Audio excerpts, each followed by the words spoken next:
ఒకప్పటి పాత కలెక్టరేట్ ఇప్పుడు అసాంఘిక కార్యకలాపాలకు అడ్డాగా మారిందా?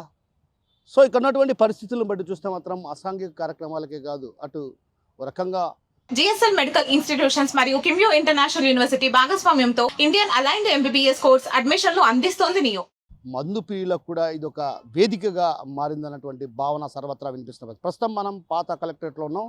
ఇక్కడ మనం పరిసరాలను పరిశీలిస్తే ఓవైపు కార్యాలయం కొనసాగుతున్నప్పటికీ కూడా మరోవైపు ఈ ప్రాంతం అంతా కూడా ఏదైతే ఈ ప్రాంతం పైన అధికారులు అంటే ఒక రకంగా దీన్ని మ్యూజియంగా మార్చాలన్నటువంటి భావన గతంలో అధికారులు వ్యక్తం చేసినప్పటికీ కూడా ఆ దిశగా ఎక్కడ అడుగులు పడినటువంటి పరిస్థితి. అంటే పక్కనే ఒకవైపు వన్ టౌన్ పోలీస్ స్టేషన్ ఉంది. పోలీస్ స్టేషన్కు సమీపంలోనే ఈ పాత కలెక్టరేట్ ఉంది. ఇక్కడ ఒక రకంగా ఇంటాక్ట్ సంబంధించినటువంటి కార్యాలయాన్ని కూడా ఏర్పాటు చేశారు. అయితే కార్యాలయాన్ని ఏర్పాటు చేసినప్పుడు కూడా సాయంత్రం అయితేనే ఇదంతా మద్యం ప్రియులు ఇక్కడికి చేరుకొని ఒక రకంగా మద్యం తాగి అంటే మద్యం సేవించేటువంటి కార్యాలయంగా మారిందనే చెప్పాలి. అంటే ఒక రకంగా బారుగా మారిందనే చెప్పాలి. ఇప్పుడు మనం చూస్తే ఈ కారులో ఇక్కడ మనం గమనిస్తే ఇది ప్రభుత్వ కార్యాలయానికి సంబంధించినటువంటి కారే. అయితే ఈ కారులో ఒక రకంగా డిక్కీలో మొత్తం అంతా కూడా మద్యం బాటిల్లే కనిపిస్తాయి. ఎక్కడ చూసినా కూడా ఈ మద్యం బాటిల్లే కనిపిస్తున్నాయి. అంటే ఒక రకంగా మద్యం ప్రియులకు ఇది అడ్డాగా మారిందనడానికి నిదర్శనం.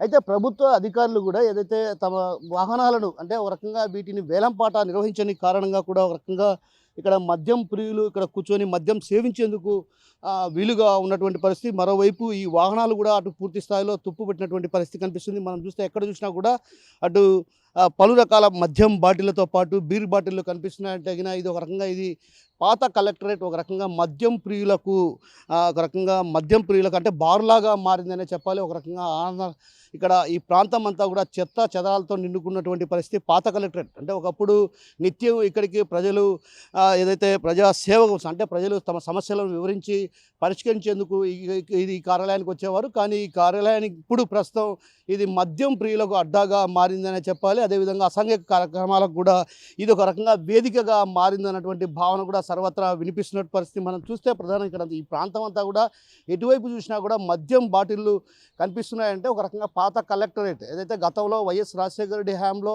ఆ కొత్త కలెక్టరేట్ నిర్మించాక పాత కలెక్టరేట్ను మ్యూజియం చేయాలన్నటువంటి భావన కూడా వ్యక్తం చేశారు. ఎందుకంటే బ్రిటిష్ కాలం నాటి భవనం ఈ భవనం అంటే ఇప్పట్లో అంటే ప్రస్తుతం ఉన్నటువంటి ఈ టెక్నాలజీ ప్రకారం ఈ భవనాన్ని నిర్మించడం కూడా కొంత కష్టసాధ్యమైనటువంటి పని.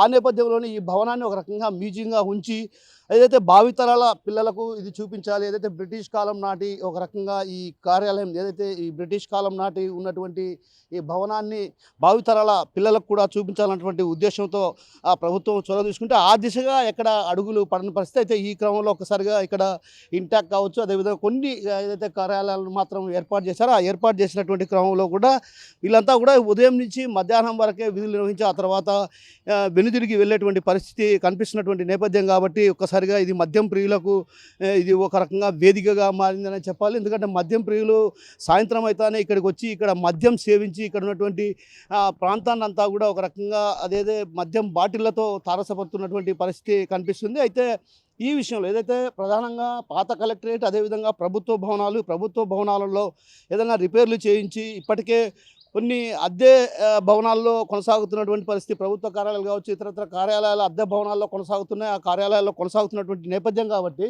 పాత కలెక్టరేట్ను రిపేర్ చేయించి ఒక రకంగా ఏదైతే అద్దె భవనాల్లో కొనసాగుతున్నటువంటి ప్రభుత్వ కార్యాలయాలను ఇక్కడికి మార్చడం కూడా ఒక రకంగా మంచిదన్నటువంటి భావన వినిపిస్తుంటే మరోవైపు ఏదైతే వాహనాలకు సంబంధించి ప్రత్యేకించి వాహనాలు కూడా ఏదైతే ప్రభుత్వ వాహనాలు ఇవన్నీ తుప్పు పట్టేటువంటి పరిస్థితి వచ్చిందంటే ఇందుకు ప్రధాన కారణం అధికారుల నిర్లక్ష్యం, వైఫల్యం ఏ స్థాయిలో ఉందో అర్థం చేసుకోవచ్చు. అదేవిధంగా ఈ వాహనాలను ఒక రకంగా అప్పట్లోనే వేలంపాట నిర్వహించి ఉంటే కాస్తో కోస్తో ప్రభుత్వానికి ఆదాయం వచ్చేది. ఇలాంటి వాహనాలు ఎన్నో అటు పాత కలెక్టరేట్ కావచ్చు, కొత్త కలెక్టరేట్ కావచ్చు ఇతరత్ర ప్రాంతాల్లో కూడా పెద్ద ఎత్తున కొన్ని వేల వాహనాలు ఇక్కడ ఉన్నాయి. అదేవిధంగా కొంత అయితే ఏదైతే కార్పొరేషన్కి సంబంధించి ప్రధానంగా ఎస్సీ కార్పొరేషన్ నిధుల ద్వారా అప్పట్లో టీడీపీ ప్రభుత్వం హయాంలో 2014లో స్వచ్ఛ భారత్ స్వచ్ఛ ఆంధ్రాల కార్యక్రమంలో భాగంగా కొన్ని మిషన్లను కూడా కొనుగోలు చేశారు. ఆ మిషన్లను కొనుగోలు చేసినప్పటికి కూడా ఆ యంత్రాలు ఏవైతే ఈ క్రాప్ ఆటోలు అంటారు వాటిని ఆ ఈ క్రాప్ ఆటోలను కూడా తీసుకురావడం జరిగింది. అయితే అవి ఎస్సీ ఏవైతే నిరుద్యోగ యువతకు వాటిని ఇచ్చి ఆ తర్వాత వారి జీవనోపాధి కల్పించే దిశగా అడుగులు వేయాలన్నటువంటి సంకల్పంతో అప్పట్లో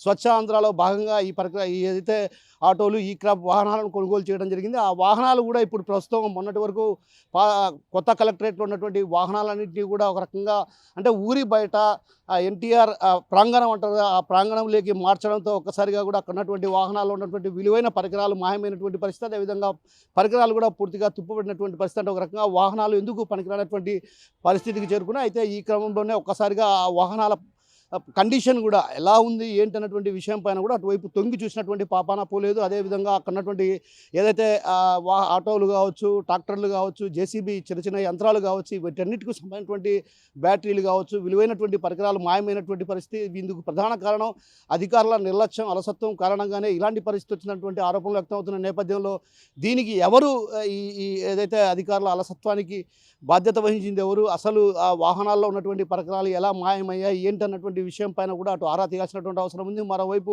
అక్కడ సీసీ కెమెరాలు కూడా లేని కారణంగా ఒక రకంగా అది మహిళా ప్రాంగణంలో ఉన్నటువంటి వాహనాలు ఇప్పటికీ కూడా వాటిలో విలువైన పరికరాలు లేవు కాబట్టి ఎవరు ఎత్తుకెళ్లారు ఏంటన్నటువంటి విషయం పైన కూడా అటు ఆరా తీయాల్సినటువంటి అవసరం ఉంది. మరోవైపు సీసీ కెమెరాలను కూడా ఏర్పాటు చేసి పర్యవేక్షించాల్సినటువంటి అవసరం ఉంది. అదేవిధంగా మహిళా ప్రాంగణం కూడా ఒక రకంగా పెద్ద ఎత్తున అక్కడ భవనాలను నిర్మించారు. ఆ భవనాలను కూడా ఇప్పుడు ప్రస్తుతం శిథిలావస్థకు చేరుకుంటున్న పరిస్థితి. ఆ భవనాలపైన కూడా ప్రత్యేకమైన దృష్టి విలువైనటువంటి ప్రభుత్వ ఆస్తులు కావచ్చు, ప్రభుత్వానికి సంబంధించినటువంటి ఆస్తులు వ్యవహారాల్లో జిల్లా స్థాయి అధికారులు ఈ వ్యవహారాలు జోక్యం చేసుకొని ప్రత్యేకమైన దృష్టి ఏదైతే వాటిని కాపాడాల్సినటువంటి అవసరం ఎంతైనా ఉందన్నటువంటి భావన సర్వత్రా వినిపిస్తున్న పరిస్థితి.